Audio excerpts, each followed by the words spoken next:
Saiu uma matéria que discute o seguinte, mostra o seguinte, né? Tipo, diz o seguinte: pessoas que moram em altos andares de prédios envelhecem mais rápido do que pessoas que moram em andares mais baixos.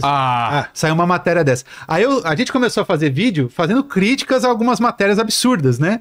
Então saiu uma matéria dessa. O Marcel quer construir um prédio de 1 quilômetro. Então o cara que mora no exatamente. Então ele mas assim, faz algum sentido sim, porque quanto mais longe você está da Terra, menor é a gravidade.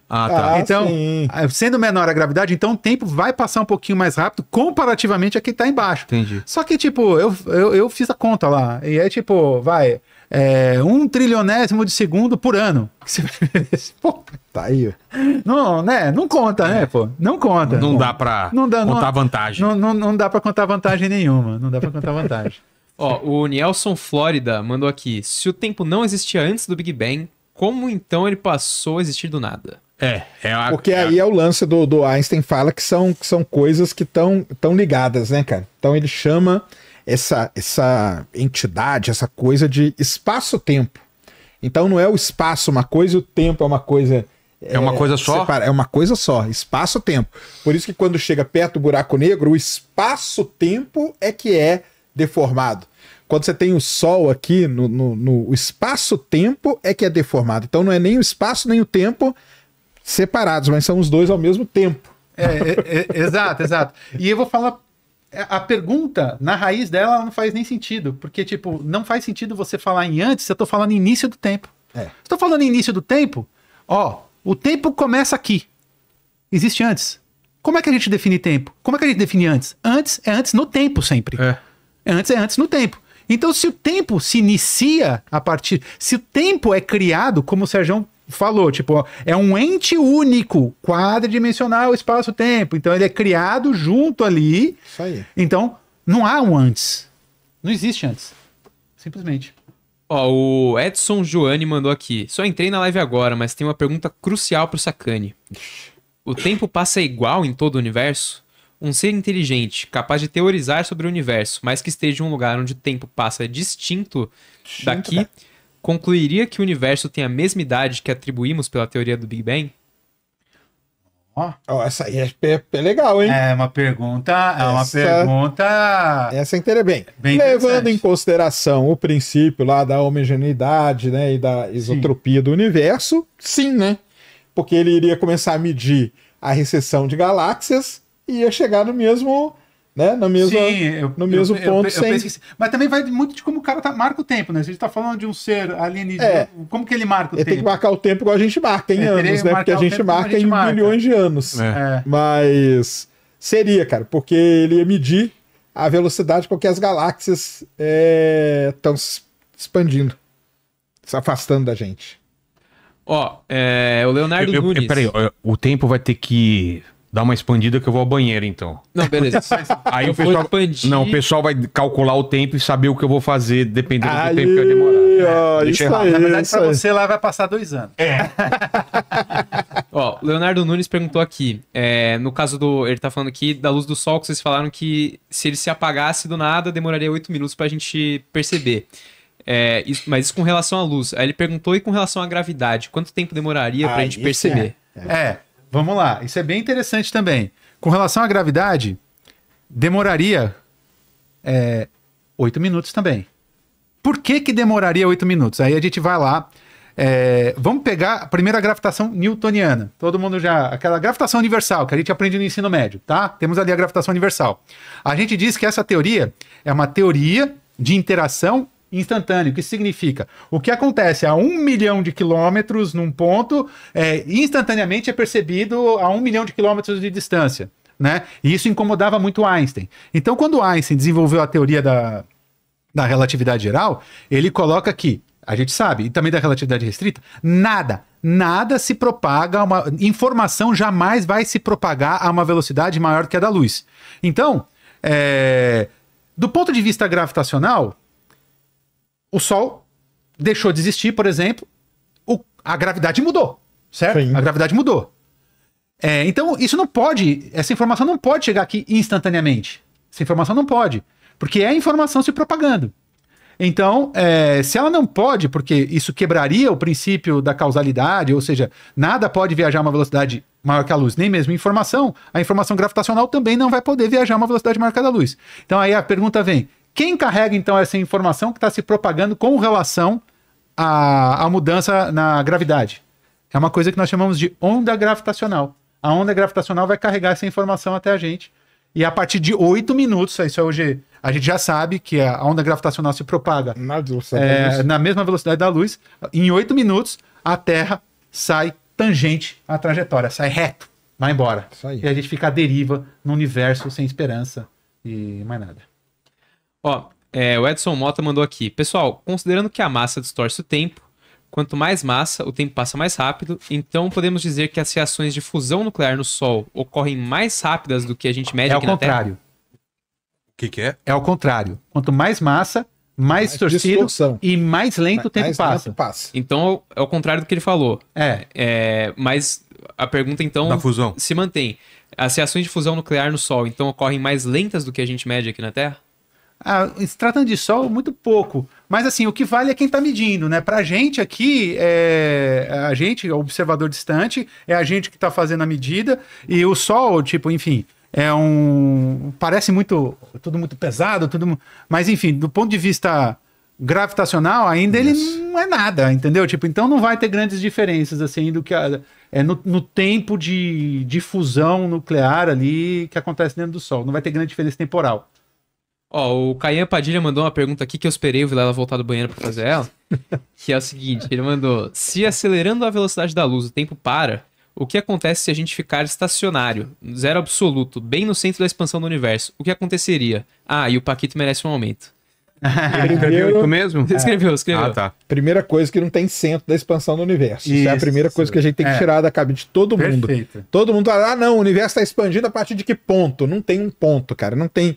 é aqui, é do lado da estrela Arcturus, aqui da onde não existe. É como se fosse isso. Um balão que você está enchendo? Exatamente, é como se fosse um balão. É a melhor exemplificação que a gente tem. Imagina, põe lá, faz umas estrelinhas, o universo bidimensional ali, seria isso. Tem um centro ali?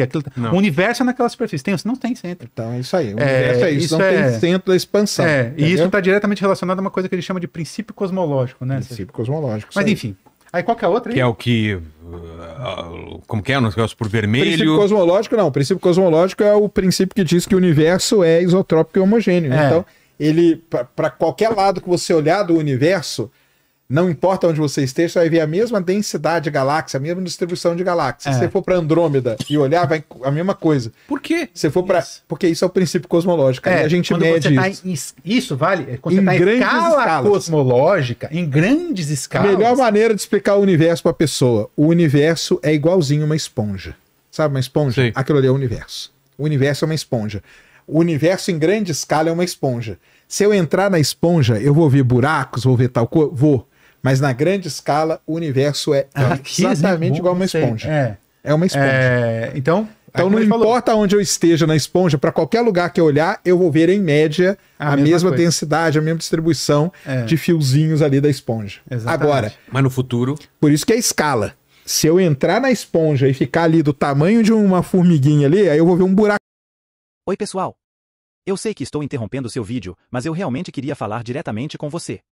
Se você valoriza conteúdo educativo como este, sei que juntos podemos fazer a diferença. Por favor, apoie-nos com um simples joinha, inscreva-se e compartilhe para que possamos continuar trazendo aprendizado significativo para todos. Obrigado por fazer parte desta comunidade de aprendizado. Desse tamanho, que é o que a gente mede aqui. A gente está dentro da esponja. A gente está dentro da esponja. Então, nós estamos num buraco, num void, que a gente chama cósmico. Só que aí o pessoal fala, mas nós estamos num buraco. Como assim é tudo igual? Porque na grande escala, pessoal. Então, toda vez que fala de universo, tem que lembrar disso. Se a gente estivesse aqui falando de quântica, a gente ia falar em outra escala, que é a escala ali da distância das partículas. Exatamente. Então tem que tomar cuidado com a escala que você está lidando. O Fernando Nel mandou um problema interessante aqui. Ele falou, uma nave com 90% da velocidade da luz, com destino próximo a Centauri. A nave tem uma bateria que dura 2 meses para luz interna dela. Ela vai chegar lá com as luzes ligadas e quem ficar olhando aqui da Terra vai ver o quê? Olha só que pergunta legal. Ela vai ficar com a luz ligada por esses 2 meses, contados do tempo passado pela nave. Pra quem tá dentro da nave. Então, pra quem tá da Terra, vai ver a luz ligada por mais tempo. Vai. Exatamente. Isso aí. É um rastro, né? É interessante. Os caras umas perguntas boas, Isso cara. aí, ó. Que público Isso aí, cara. Aí é o chat Nossa. inteligência aí. Chat é inteligente, cara. Só o apresentador que é limitado. E o Paquito. Não, eu Finge não ser Eu limitado. sabo. Você finge não ser limitado. Ó, o Hugo Rock mandou aqui, muito boa live. Uma dúvida sobre o espaço-tempo. Pode um observador na Terra ver o seu próprio passado ou futuro? Ver o próprio passado, futuro? Acho que não, porque teria Não. que dar a volta, né? Só teria se, um só, buraco de minhoca. só se fosse o universo de Gödel. De Gödel, Onde daria. o tempo ele é cíclico. Cíclico. O tempo ele é cíclico. Aí se eu consigo observar a distâncias suficientemente grandes e distantes dentro desse universo de Gödel, eu conseguiria observar a Terra em outros tempos. Procure uma imagem, universo de Gödel. Escreve aí pra ver Isso me lembrou de uma outra questão, que é aquela que falavam assim, se você colocar um espelho a 400 milhões de anos-luz da Terra, você vai conseguir enxergar os dinossauros? Não, mas a gente já falou disso. Então, Teria mas que é estar por 30 causa disso milhões, né? aqui. Assim, 30 pra luz ir, 30 pra luz então, voltar, nesse caso, não 60. seria possível o cara enxergar o passado dele se tivesse um... Vai e volta a imagem. Entendi, Que entendi. doideira. Por exemplo, vamos pensar aqui. Põe um espelhinho. Tem que ser bem longe, tipo a 1 ano-luz. Uhum. Põe o espelho a 1 ano-luz.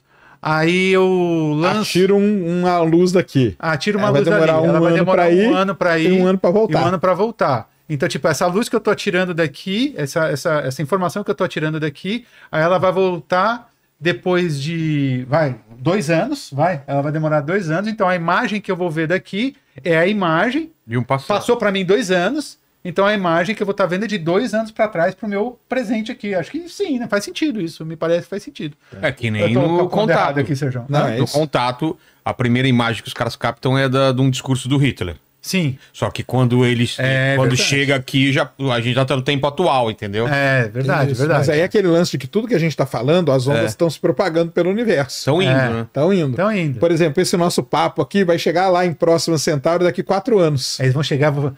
Quanta merda É. os caras estão falando. Olha essa... Sabe de nada, Os caras né? não sabem nada, velho. Eles não sabem da onda J.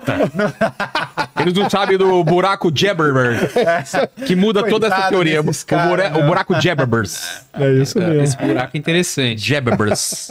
Ó, o João Henrique mandou uma aqui que eu acho que não tem muito a ver com o tempo, mas vamos ver se vocês podem resolver aqui a dúvida dele. Ele perguntou o seguinte, que tá escrito em grego arcaico aqui, tá meio difícil de traduzir. Mas pelo que eu entendi é o seguinte, ele perguntou se o átomo, a maior parte do átomo na verdade é vazia, como é que os objetos são densos? Como é que os objetos podem ser densos? Eu entendi. Se a maior parte do átomo É ela vazia, é ele- vazia, Ele tá pensando em você juntar um monte de átomos, você tá mas juntando um monte de vazio. Cara, é vazio dentro de uma escala Isso aí, que é escala. quântica, né? É uma Escala questão de quântica ele escala. pode ser, isso aí. Então, tipo, nunca dá pra gente querer comparar aquilo que tá em nível de escala quântica com o nível de escala macroscópica. A Isso gente aí. não pode. Não, porque é vazio ali, então não pode ser denso aqui. Não, peraí. Ali É é que nem- escala quântica, é outra coisa. O universo, as coisas estão muito longe, mas se eu tivesse afastado o suficiente pra ver aquilo numa distância, parecia que tá tudo uma coisa só. É a esponja, ué. É a esponja, exatamente. Você quer uma coisa, por exemplo, como isso que você tá falando é bacana? Vai pra um lugar assim, onde o céu é maravilhoso, tipo, você consegue enxergar a faixa do centro da galáxia. É. Quando você olha, você vai olhar, tipo, a impressão que a gente vai ter é que Tem uma nuvem. densidade de matérias gigante. É. Mas, meu, Você põe um pontinho de telescópio outro ali, você vai ver que já tem distância. milhares de anos-luz, um pontinho do outro que parece estar do lado pra gente aqui, né? Beleza. Ó, o Hernande Brandão, ele mandou, boa noite, Sérgio. Explica o que seria um motor de dobra espacial e como ele se encaixa nesse contexto. Ele dobra o espaço. Ele dobra o espaço-tempo, cara. É aquilo ali, é o motor de dobra. Ah, tá. Ele vai abrindo buracos de minhoca. Ele dobra. Sim, eu já ouvi falar disso aí, só Ele que eu nunca dobra parei pra o espaço. estudar. Mas eles têm dobra 5, dobra 6, né? Aí eu não entendo. Aí é o... Não, mas aí Ah, é não, outra é o coisa. Warp, né? Aí é o Warp. O Warp eu não lembro qual que Aí é. é outro conceito. Mas o de dobra espacial é você dobrar o espaço-tempo e poder viajar de um ponto para o outro rapidamente. Basicamente buracos de minhoca. Buracos de minhoca, é isso Buracos mesmo. de minhoca. E tem a teoria nos livros lá da fundação do Asimov, que eles trabalham com gravidade, né? Gravidade e antigravidade. Gravidade e antigravidade. As naves, elas usam a gravidade para se movimentar, né? Isso aí é o sonho da propulsão de foguete, cara. Desenvolver um motor antigravitacional. Mas ele anula, né? Você não faz nada, ele só vai... Aí tem uma coisa que é muito interessante, muito interessante. Quebra a regra? Não quebra regra nenhuma, né? Mas na verdade hoje a gente não tem previsto nem do ponto de vista teórico, porque a manipulação, veja, a gente tem algumas forças fundamentais. Vou falar aqui, por exemplo, da eletromagnética. A gente de alguma forma consegue manipular a força eletromagnética. A gravitacional a gente não consegue manipular. Isso aí. Então, por quê? Porque a gente não consegue, ainda do ponto de vista teórico, primeiro, a gente não tem um entendimento claro ainda sobre o que é gravidade, e a gente ainda parece estar distante de uma teoria de unificação, onde a gente... Que é o sonho que a gente... uma partícula da gravidade. Teoria do tudo? Encontrar partícula, que seria encontrar partícula da gravidade, que seria tipo a quantização da gravidade. Quando a gente conseguir encontrar isso, aí vai ser um primeiro passo para a gente começar a entender quando ou se. Hã? Quando a gente encontrar o se. Eu acredito num quando. Eu acredito num quando. Mas estamos longe ainda. Porque tem o seguinte, pessoal, não entende, das 4 forças, a gravidade é a mais fraca de todas. Sim. Por isso que ela só é verificada em grande escala, né? Entendeu? Exatamente. Por isso que, por exemplo, a gente quer resolver matéria escura, que tá ligado com a gravidade, a gente tem que ver bilhões de galáxias, ver 10, 15, isso aí não adianta nada, tem que ver o universo muito longe. Ou em aglomerado de galáxia que a gente verifica as velocidades e tal. Então, por conta disso, porque a gravidade é a força mais fraquinha. Você não consegue verificar ela. Exatamente. E aí tem outro ponto que o Sérgio falou, que é o seguinte, tipo, quando a gente fala ali em quantizar, encontrar partícula fundamental da gravidade, a gente já tem, por exemplo, no caso do eletromagnetismo, a gente tem o fóton. Isso. O fóton, então você tem luz, a luz a gente sabe que é composta por fótons, que é a partícula fundamental associada a esse tipo de interação. Então, existe teoricamente o que a gente chama de graviton. O fóton foi descoberto quando? O fóton foi... Antes do Einstein, ou não? É o comportamento lá, né? Na verdade, o fóton, a descoberta do fóton foi com o Einstein no efeito fotoelétrico, quando ele descobre ali que a luz pode ter um comportamento corpuscular, e ele diz que luz... ele diz que ele quantiza a luz em pequenos pacotes de energia, que ele não chamou ali de fóton, ele chamou de quantum de energia, e aí só mais pra frente que ficou conhecido como fóton. Então foi o Einstein. Então fóton é uma partícula de luz. É uma partícula ainda de não luz. tem a medição de uma partícula de gravidade. De gravidade. Que é o graviton que a gente chama. Né? Tem? Não. Nome? Tem nome. Teórico. Por uma coisa que é teórica, só que nem teoricamente a gente consegue prever ainda. Exatamente. Porque a gente não consegue, que a gente chama de, como foi feito com o campo eletromagnético ali, a gente diz que a gente quantizou o campo eletromagnético em fótons. Sim. E a gente consegue observar isso e tudo mais. Então a gente Agora sonha quantizar a gravidade em partícula. Em partículas. Que seria o graviton. Só que a gente não consegue fazer isso nem teoricamente ainda. Tá. Então, quando a gente fizer isso teoricamente, aí a gente abre e aí a gente começa a enxergar e começa a estudar meios de como detectar. Detectar o graviton e manipular a gravidade de tal forma que permita... Nossa, ia mudar totalmente o mundo, Ia né? mudar tudo. Isso aí Ia era mudar prêmio tudo. Nobel na mesma hora. Exatamente. Dão até no mesmo dia. Então, esse é um outro ponto, assim, e aí que uma vez um cara me perguntou, né? Tá, você acredita que um dia a gente vai se tornar numa civilização tipo intergaláctica? Olha, eu acredito na capacidade humana do desenvolvimento de tecnologia. Então, tipo, eu acredito que se a gente tiver tempo, a gente consegue, por exemplo, criar mecanismos para por exemplo, para criar motores de propulsão que permitam a gente chegar a velocidades que são frações da velocidade da luz, que esse é o canal para a gente se tornar uma civilização intergaláctica. Agora, o que me parece é que hoje a gente tem tecnologia suficiente para destruir o mundo quantas vezes? Com as bombas atômicas. 100, 200...